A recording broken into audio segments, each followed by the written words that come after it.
Welcome back to another technical deep dive here in the debug zone. Today we're tackling a big question and breaking it down with insights from other users.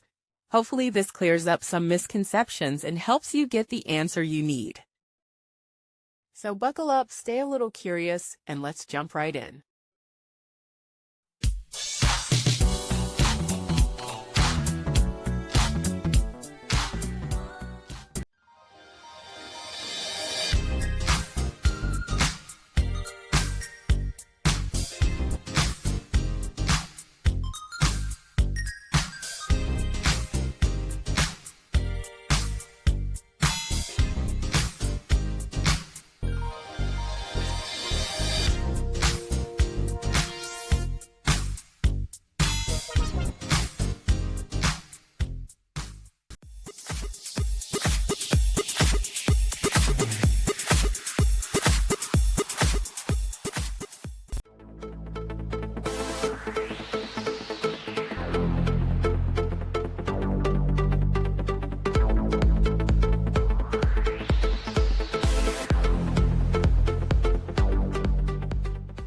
And that's a wrap.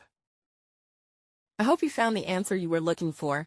If you did, take a second to hit that subscribe button. It really helps out. And let me know in the comments which solution worked best for you. See you next time in the debug zone.